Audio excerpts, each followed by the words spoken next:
Encore les amis d'enfance, toujours les meilleurs amis. Deux amis avaient grandi ensemble, ils étaient meilleurs amis. C'est toujours selon leur dit, hein. Il y a l'un qui est parti en Europe, qui a quitté le pays à un moment, qui allait continuer ses études ailleurs, mais qui est toujours resté avec son ami, qui continuait de le soutenir, puisque c'est lui qui est resté au pays, ça n'allait pas vraiment trop. Et à un moment, celui qui était en Europe, il a décidé de faire partie l'autre parce que lui aussi, ce n'était plus trop vraiment ça financièrement. Donc, au lieu d'envoyer de l'argent à chaque fois, il a préféré donner une chance, voilà, à son ami de le trouver là-bas. Il y a beaucoup de personnes qui l'ont découragé, qui lui ont dit de ne pas faire ça et tout ça. Mais il n'a pas considéré ça et il a fait partie de son ami à qui il a payé une formation. Cet ami-là même vivait chez lui. Celui qui était aussi déjà là-bas, il vivait avec sa femme. Et à un moment, ils ont commencé à ne plus trop partager les mêmes opinions. Il y avait quelques divergences.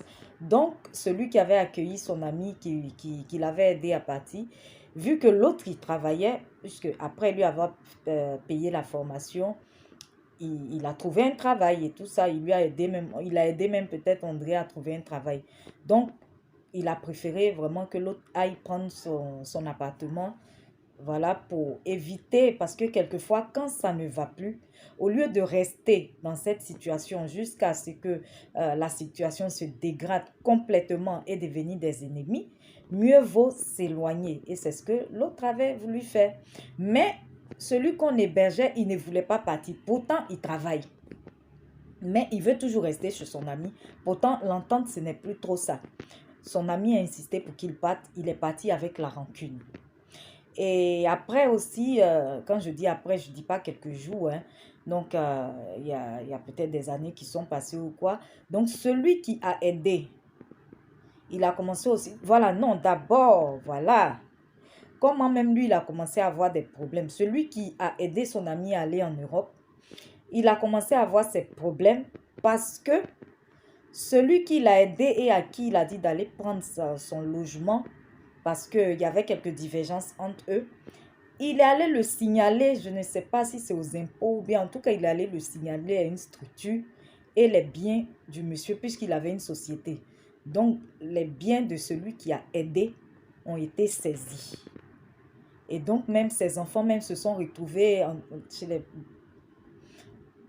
dans les pays développés, là, je sais pas, toi-même, tes propres enfants ne sont pas tes enfants. Si tu ne peux plus t'occuper d'elles, là, de...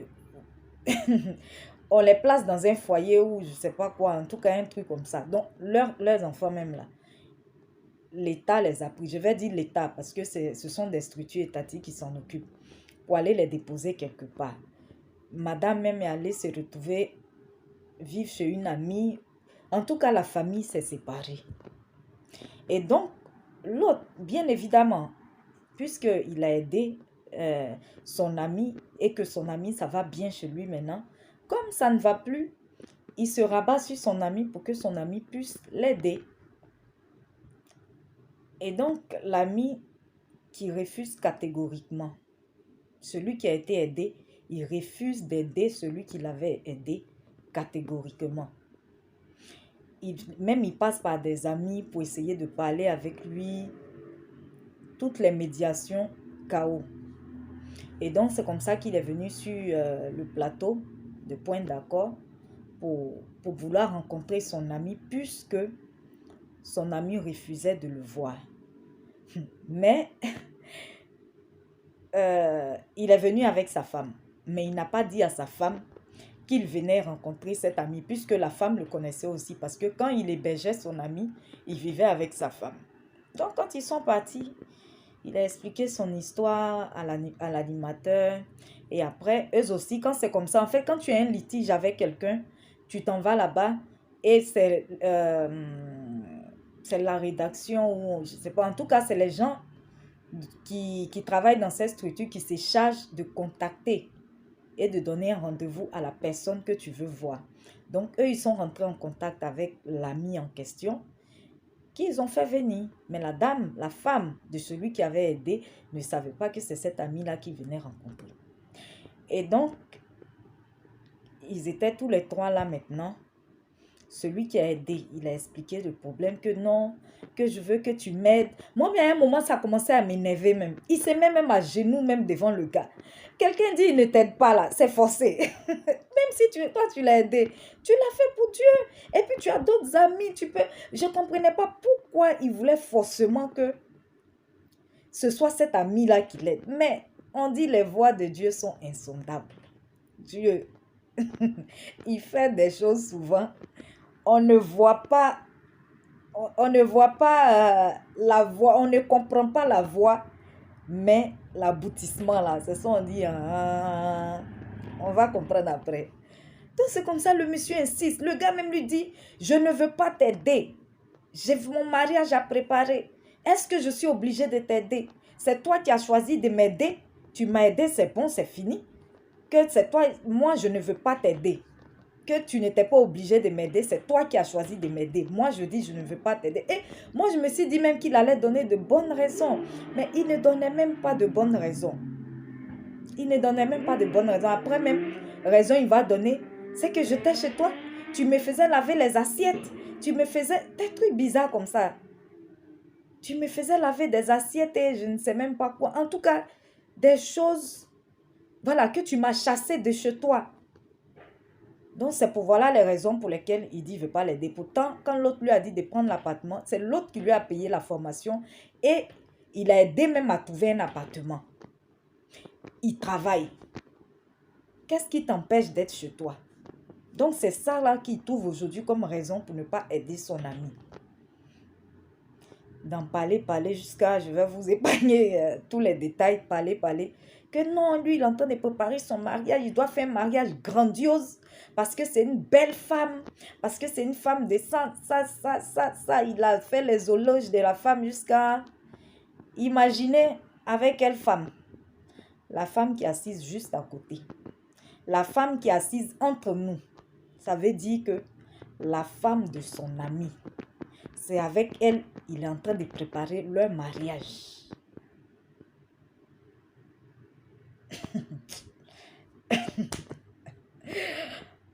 Et Dieu s'est fait tellement les choses que le mari n'a même pas dit à la femme, peut-être même sans s'en rendre compte, hein, c'est Dieu même peut-être même qui a enlevé cette idée. Parce que si la femme savait que c'est lui, cet ami-là qui partait rencontrer, certainement qu'elle n'allait pas partir. Mais Dieu s'est tellement fait les choses que le mari n'a rien dit à sa femme et ils sont partis là-bas. Donc, elle a été sur le fait accompli. Que tu sais avec qui je vais me marier d'ailleurs, avec qui je vais me marier, c'est cette femme-là qui est assise entre nous. La femme de celui qui l'a aidé. Il demande à sa femme, ah bon, ce qu'il dit là, c'est vrai que quoi? Il a dit quoi? Je n'ai rien entendu. Tu sais que même là, dans sa tête là, même c'est vide. Sa tête là est là comme ça, mais son cerveau là, ça est sur son corps. Parce que d'après elle, moi je suis une belle femme. Au début, quand elle a fini de faire ses conneries, il a dit quoi? Je n'ai rien entendu. Comme quelqu'un qui ne réfléchit pas. Après maintenant, moi je suis une belle femme. Regarde comme je suis devenue. Toi, même quand tu me connaissais là, j'étais comment? Aujourd'hui même, je ressemble à une femme de 45 ans, ma chérie. L'âge là, ce ne sont que des chiffres, c'est dans la tête ici. Il y a des gens même qui ont 50 ans même là, qui ressemblent à des jeunes. Il y a des jeunes même là, qui ressemblent à des vieux. Donc ça dépend de comment tu vis, comment tu t'entretiens. C'est tout. Donc elle a commencé à dire à son mari qu'elle, depuis elle souffre, qu'elle là, elle est une belle femme. Donc ça va aller, elle ne peut pas continuer dedans. Elle ne peut pas rester dans la situation difficile. Donc, elle a préféré aller avec l'ami. Elle va se marier avec lui. Si on retourne en arrière, on va comprendre que même déjà quand le monsieur hébergeait son ami sortait déjà avec sa femme. C'est certainement la raison pour laquelle il ne voulait pas quitter la maison. Parce que c'était plus facile pour eux d'être sous le même toit. Donc voilà. Voilà l'histoire. Son ami qui l'a aidé, c'est celui-là aujourd'hui. Même si tu ne peux pas être reconnaissant,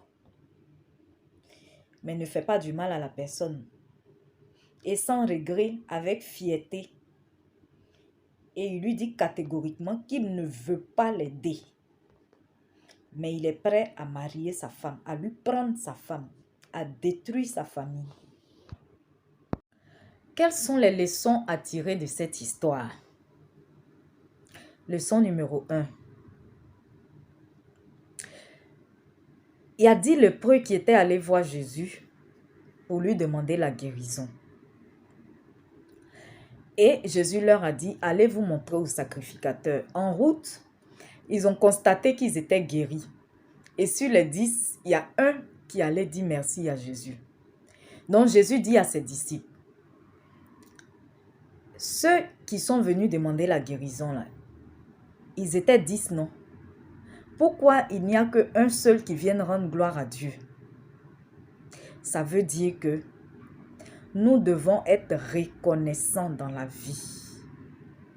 Nous devons être reconnaissants de nos bienfaiteurs.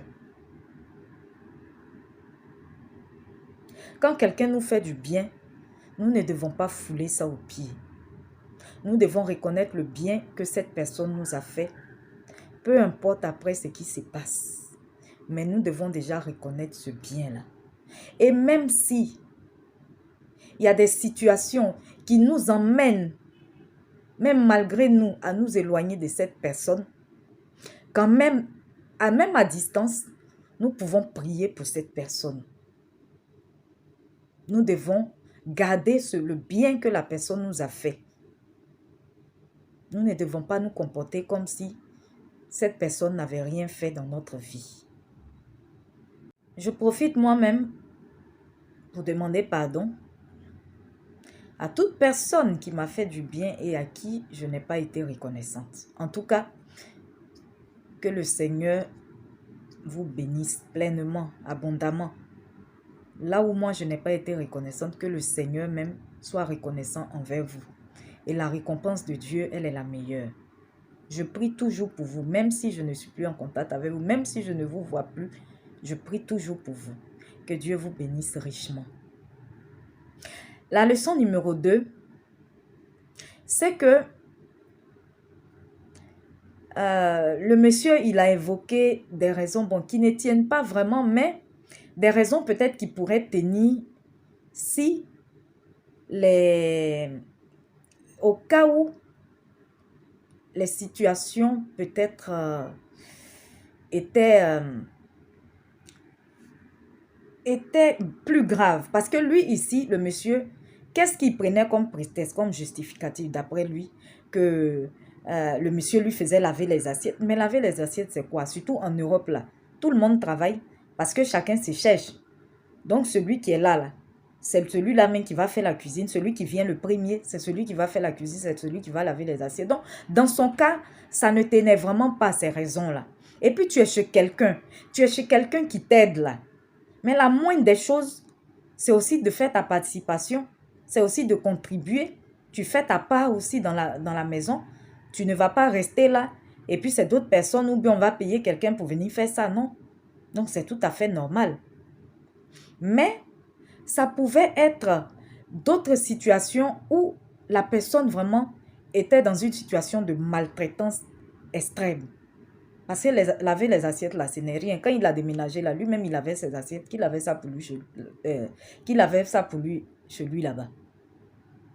Mais ça pouvait être où peut-être certaines personnes qui en plein hiver, qui dorment à même le sol, ou vraiment des situations où la personne est maltraitée, ce qui n'était pas vraiment le cas de lui là. Et je pense que s'il y avait des raisons plus graves que ça, il allait les citer. Mais ce qu'il a cité là, ça ne tient vraiment pas, pour moi en tout cas. Donc ce que je veux dire dans la leçon numéro 2, quand on rend service à une personne, il faudrait qu'on le fasse vraiment bien. Il ne faudrait pas qu'on le fasse pour que, en même temps, qu'on rend service à la personne, mais que la personne nous garde encore rancune ou bien que le cœur de la personne soit meurtri. Quand on prend la décision d'aider une personne, qu'on le fasse bien, qu'on traite la personne comme notre égal, comme humain que c'est. On peut se dire que cette situation-là, ça pouvait être moi. Voilà, je suis juste en train d'aider une personne pour un moment. Et non pas maltraiter la personne, voilà, pour parler plus simplement. Pour que quand la personne même quitte chez nous aussi, qu'on ne se sépare en bons termes. Parce que c'est aussi ça. On peut aider une personne, mais comment tu aides cette personne? Comment tu traites cette personne chez toi? La personne, peut-être parce qu'elle est serrée, parce qu'elle est obligée, elle n'a pas d'autre solution, elle reste chez toi. Mais elle reste chez toi comment? Elle reste chez toi malgré elle. Mais elle n'est pas contente de ce qu'elle vit chez toi. Donc ton aide là, finalement, ça peut rimer à rien. Parce que en même temps que tu as posé une bonne action, mais la mauvaise action que tu poses et qui est plus, vient ternir la bonne action que tu as posée. Leçon numéro 3. Avant de marier une femme, avant d'envoyer une femme dans ton foyer, il faut t'assurer, il faut vérifier d'abord que son cerveau là, c'est en place. Parce qu'il y a des femmes là, leur cerveau là, ça n'est pas dans leur tête. Ça n'est pas en place. Ça est dans leur beauté. Ça est dans leur corps. La femme était en train de dire ici qu'elle est une belle femme. Elle ne peut pas rester dans ça va aller. Elle ne peut pas rester dans une situation difficile. Mais quand ça allait bien chez son mari, ça, il n'y a pas de problème. Elle pouvait rester là. Mais elle ne sait pas que la vie là, c'est fait de haut et de bas. Donc, parce que ça ne va pas chez son mari aujourd'hui, c'est celui qu'ils ont hébergé là. C'est avec lui maintenant qu'elle va se marier. Elle laisse tomber son mari. Après 2 enfants, elle s'en va fonder un nouveau foyer. Mon frère, c'est toi, tu es là, tu regardes derrière des gens, poitrine des gens, pour dire que tu vas envoyer femme à la mairie. Tu peux avoir tes critères, c'est tout à fait normal. Mais quand tu finis de regarder ça là, il faut t'assurer que son cerveau là, ça ne reste pas ni dans son derrière, ni sur sa poitrine. Que ça aille bien dans sa tête, ça est en place. Parce que, comme on le dit, derrière un grand homme, il y a une grande femme. Maintenant, toi, s'il n'y a pas une grande femme derrière toi là, c'est que tu n'es pas un grand homme. Une femme qui va se comporter comme cette femme-là, tu penses que c'est une femme. Tu penses que c'est la femme qu'il te faut. Une femme qui ne regarde pas tout ce que vous avez vécu ensemble avant et à la moindre difficulté, qui s'enfuit, pourtant à la mairie qui a dit pour le meilleur et pour le pire. Donc avant de faire d'une femme ton épouse, assure-toi que cette femme-là, c'est une femme sage. Prie même. Il faut prier Dieu même avant de choisir la femme que tu vas mettre dans ton foyer, parce que le mariage, là, en principe, c'est à vie. C'est vrai que maintenant, on a plusieurs divorces. On constate plusieurs cas de divorce. Mais quand on se marie, l'idéal, là, serait que ce soit la mort qui nous sépare. Leçon numéro 4. C'est vrai que Jésus avait choisi Judas Iscariote comme apôtre. Mais avant, la veille, il avait prié toute la nuit. Donc, il faut savoir qu'avant de prendre toute décision, il faut toujours prier. Il faut soumettre cette décision-là à Dieu pour savoir si la décision que tu es en train de prendre là, si c'est une bonne décision, si elle ne va pas te créer des problèmes, si cette décision-là ne va pas se retourner contre toi. Parce que ce n'est pas tout le monde qu'on aide. Et le diable, quelquefois, il peut inspirer des choses. Il te fait prendre une décision où pour toi, c'est bon. En principe, quand on regarde, aider quelqu'un, ce n'est pas mauvais. Mais est-ce que c'est la personne qui devait aider en ce moment? Peut-être ce n'est même pas cette personne qu'il devait aider. Peut-être il devait aider une autre personne même qui l'aurait sorti facilement de ses difficultés aujourd'hui. Mais l'ennemi a détourné ça pour aller lui faire aider la mauvaise personne qui aujourd'hui refuse de lui tendre la pêche pendant que lui, il est en train de se noyer. Maintenant, si toi, tu as prié comme Jésus et que tu as aidé un Judas, ça, c'est Dieu qui l'a voulu et il sait pourquoi il a voulu. Mais si tu n'as pas prié, que tu prends une décision, tu assumes les conséquences seul. Parce que tu ne sais pas si c'était la volonté de Dieu. Aider, c'est une bonne chose, mais ce n'est pas tout le monde qu'on aide. Leçon numéro 5. Nous devons savoir que nous devons même plus faire attention à nos proches, à ceux que nous appelons, nous considérons comme nos amis.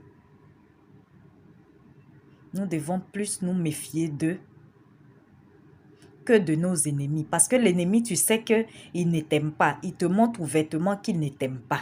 Donc, avec lui, là, tu ne t'attends à rien de bon de sa part. Mais celui qui est toujours près de toi, là, quand on veut te faire du mal, c'est pas lui qu'on passe souvent. Son ami qui l'a aidé, c'est celui-là même qui allait le dénoncer, je ne sais à quelle structure. Et puis, ils sont venus lui prendre ses biens. Ils ont fait, je ne sais pas si c'est des enquêtes ou je ne sais pas en tout cas. Mais c'est son ami là, qui l'a envoyé en Europe, à qui il a payé la formation, qui l'a hébergé. C'est lui qui allait le dénoncer. Donc, l'ennemi là, le vrai ennemi là, il n'est généralement pas loin. C'est comme les pharisiens se sont servis de Judas Iscariote, qui était un apôtre de Jésus, pour le livrer, pour le faire tuer. Leçon numéro 6. Proverbe 19, le verset 17 nous dit: celui qui a pitié du pauvre prête à Dieu qui lui rendra selon son œuvre. Donc, mon frère, ma soeur, si tu as fait du bien à quelqu'un, même si la personne n'est pas reconnaissante, sache que le bien que tu as fait là, il ne s'est pas évaporé dans l'air. Il ne s'est pas évaporé dans l'espace. Il n'est pas perdu, ce bien-là. Dieu a vu le bien que tu as fait. Et la récompense de Dieu est toujours la meilleure.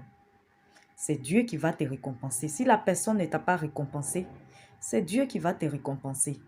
N'aie pas de rancune, n'en veux pas à la personne. Arrête même, fais l'effort de ne même plus cogiter. Oublie la personne et remets à Dieu ta déception. Et surtout, n'arrête pas de toujours faire le bien. Continue. Tant que tu peux aider, continue. C'est cette personne qui n'a pas été reconnaissante. C'est cette personne-là que tu ne vas plus jamais aider. Mais s'il y a d'autres personnes qui sont dans le besoin, que tu sens que tu peux les aider, aide-les. Leçon numéro 7. 1 Thessaloniciens 5, le verset 17 nous demande de prier sans cesse. Pour toute chose, en toute situation, toute occasion, nous devons prier pour ne pas exécuter les décisions qui nous sont inspirées par les agents des ténèbres. Parce que ce n'est pas toute décision qui vient de Dieu. Ce n'est pas même toute décision, toute œuvre qui nous paraît bonne qui vient de Dieu. En toute chose, nous devons savoir, nous devons chercher la volonté de Dieu avant de prendre une décision. Et c'est sûr que cette décision-là, elle ne va pas nous faire de la peine après. Cette décision-là ne va pas se transformer en une âme qui va nous détruire.